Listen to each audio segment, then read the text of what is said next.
नमस्कार दोस्तों, मैं हूं अक्षय कुमार साहू। दोस्तों, भारत और पाकिस्तान के बीच में युद्ध चल रहा था। यह युद्ध इसलिए हुआ था क्योंकि पाकिस्तान के आतंकवादियों ने 22 अप्रैल 2025 को कश्मीर के पहलगाम में आतंकी हमला किया। 26 निर्दोष टूरिस्टों को मार गिराया। दोस्तों, धर्म पूछकर मारा गया। जो हिंदू धर्म के थे उनको निशाना बनाया गया। लोगों को कलमा पढ़ने के लिए कहा गया। दोस्तों, इसी कारण से देश में ऑपरेशन सिंदूर चलाया गया और 7 मई 2025 को पाकिस्तान के कुछ आतंकी ठिकानों 9 आतंकी ठिकानों को समाप्त कर दिया गया। दोस्तों, इसमें ट्रेनिंग संस्था, पाकिस्तान के आतंकियों के ट्रेनिंग संस्थान एवं उसके सिविल थे। दोस्तों, इसको पाकिस्तान ने अलग नज़रिए से देखा और पाकिस्तान ने भारत के खिलाफ युद्ध छेड़ दिया। दोस्तों, भारत ने बार बार कहा कि हमने केवल आतंकी ठिकानों को ही ध्वस्त किया है, हमने पाकिस्तान के नागरिकों को नहीं मारा। फिर भी पाकिस्तान ने भारत पर हमला कर दिया। इसके विरोध में भारत में 4 दिनों तक ऑपरेशन सिंदूर चला। दोस्तों, इसमें पाकिस्तान के कई जगहों को ध्वस्त कर दिया। 100 से ज़्यादा आतंकियों को समाप्त कर दिया गया। दोस्तों, इस पर पाकिस्तान के तरफ से ड्रोन और मिसाइल दागी गई, जिसको भारत ने भी पूरी तरह से उसको सफाया कर दिया और अच्छी तरीके से युद्ध चल रहा था, जिसमें भारत पाकिस्तान से जीत ही रहा था। लेकिन अचानक यह ऐलान होता है डोनाल्ड ट्रंप द्वारा कि भारत और पाकिस्तान के बीच अब युद्ध नहीं होगा। सीज फायर का ऐलान सोशल मीडिया पर कर देते हैं। दोस्तों, 10 तारीख को डोनाल्ड ट्रंप सोशल मीडिया में भारत पाकिस्तान के युद्ध की मध्यता करते हुए सीज फायर का ऐलान कर दिया। बाद में भारत के प्रधानमंत्री नरेंद्र मोदी ने भी सीज फायर का ऐलान कर दिया। दोस्तों, बाद में डोनाल्ड ट्रंप 12 मई को व्हाइट हाउस से यह ऐलान करते हैं और धमकी भरे शब्दों में कहते हैं कि मैंने भारत और पाकिस्तान को धमकाया, बोला कि यदि आप युद्ध बंद नहीं करते हो तो मैं आपके साथ व्यापार नहीं करूंगा।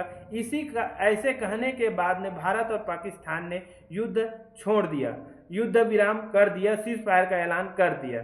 दोस्तों, यह बार बार डोनाल्ड ट्रंप कहते हैं, जहां भी जाते हैं यही एक ही स्वर में कहते हैं कि मैंने ही भारत और पाकिस्तान के युद्ध को रोकवाया है, सीज फायर मैंने ही कराया है।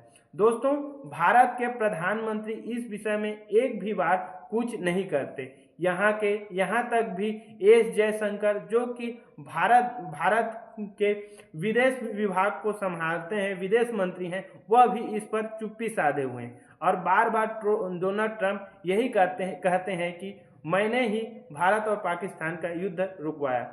दोस्तों, आखिर यह सवाल क्यों आ रहा है, यह सोच का विषय है। दोस्तों, भारत हमेशा यही सोचता रहा है कि प्रधानमंत्री नरेंद्र मोदी देश के सबसे अच्छे और सबसे काबिल प्रधानमंत्री हैं, लेकिन वास्तव में सबसे कमज़ोर प्रधानमंत्री देखा जाए तो प्रधानमंत्री नरेंद्र मोदी का नाम ही सामने आना चाहिए, क्योंकि प्रधानमंत्री नरेंद्र मोदी ऐसे प्रधानमंत्री हैं जो बार बार विपक्षी दलों को भ्रष्टाचार के नाम पर दूसरी प्रकार के घूस वगैरह जो भी है, इसके वजह से ईडी सीबीआई लगाकर उसको जेल पर ठूंसते हैं, लेकिन अपने पार्टी में भ्रष्टाचारी लोगों को रखते हैं, दूसरे पार्टी को तोड़ने का प्रयास करते हैं। जब भारत और पाकिस्तान का युद्ध चल रहा था तो तमाम विपक्षी पार्टियों ने भारत के प्रधानमंत्री का साथ दिया, देश का साथ देने का वादा किया,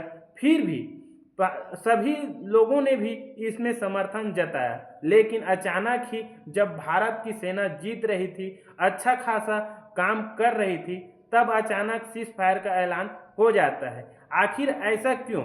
दोस्तों, भारत में और पाकिस्तान के बीच अनेक बार मतभेद हुए हैं, अनेक बार युद्ध की नौबत आई है और कई बार युद्ध भी हुआ है, लेकिन भारत और पाकिस्तान के युद्ध के बीच में कभी भी अमेरिका ने ऐसे हस्तक्षेप नहीं किया था और हर बार अमेरिका हस्तक्षेप करने का प्रयास करता है, लेकिन कभी भी इंदिरा गांधी के ज़माने में भी इंदिरा गांधी ने अपना स्वयं का निर्णय लेने का प्रयास किया और स्वयं ही निर्णय लिया। अटल बिहारी वाजपेयी ने भी स्वयं निर्णय लिया, किसी विदेश के दबाव पर नहीं आया। तो प्रधानमंत्री नरेंद्र मोदी इसने सक्षम सशक्त होने के बावजूद भी क्यों डोनाल्ड ट्रंप के बात पर आ गए, और जब मौका था पीओके को लेने का तो क्यों पीओके को लेने नहीं दिया गया। पीओके को जब भारत में मिलाने का एक बार सुनहरा अवसर मिला था तो क्यों पीओके को लिया नहीं गया, यह लोगों ने सवाल पूछना स्टार्ट कर दिया। दोस्तों, भारत अच्छी तरह से जीत रहा था, बलूचिस्तान को पाकिस्तान से अलग करने का यही सुनहरा मौका था, पाकिस्तान के 2 टुकड़े करने का फिर मौका था, तो क्यों 2 टुकड़े नहीं किए गए। दोस्तों, जब इंदिरा गांधी का समय था तो इंदिरा गांधी ने पाकिस्तान से बांग्लादेश को अलग कर दिया, तो आप भी इसी तरह से मौका मिला था तो आपको भी 2 टुकड़े करना था, तो क्यों नहीं किया गया।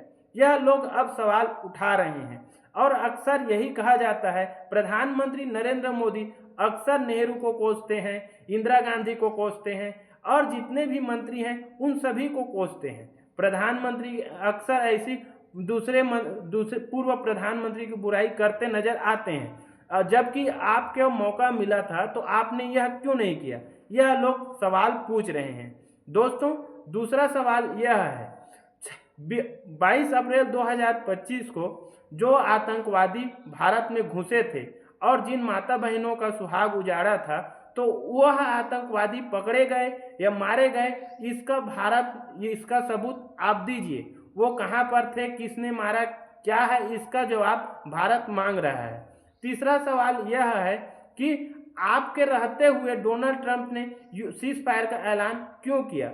यह बात हर किसी के मन में उठ रहा है और आप इसकी चुप्पी क्यों साधे हुए हैं। जब इतने दिन हो गए हैं तो आपको तो इसका जवाब देना ही चाहिए। दोस्तों, ऐसे ही अनेक मुद्दे हैं जिस पर लोग सवाल पूछ रहे हैं, लेकिन भारत के प्रधानमंत्री नरेंद्र मोदी एक बार भी प्रेस कॉन्फ्रेंस नहीं करते, लेकिन इसका जवाब देना भी सही नहीं समझते हैं। दोस्तों, भारत और पाकिस्तान ने जब सीज फायर का ऐलान किया, इसके कुछ घंटे बाद ही पाकिस्तान ने भारत के कई हिस्सों पर मिसाइलें दागी, सीमा पर वार करने का प्रयास किया और आप कहते हैं कि पाकिस्तान ने यह कहकर युद्ध रुकवाया है, यह क्षमा मांगकर युद्ध रुकवाया है कि अब के बाद भारत पर किसी प्रकार की पाकिस्तानी हमला नहीं होगा।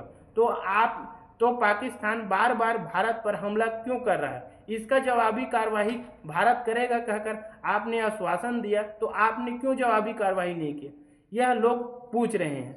दोस्तों, आप हमारे चैनल पर पहली बार आए हैं तो चैनल को सब्सक्राइब कर लीजिए, वीडियो को शेयर कीजिए और वीडियो को लाइक कीजिए। यहाँ तक देखने के लिए आप सभी का धन्यवाद।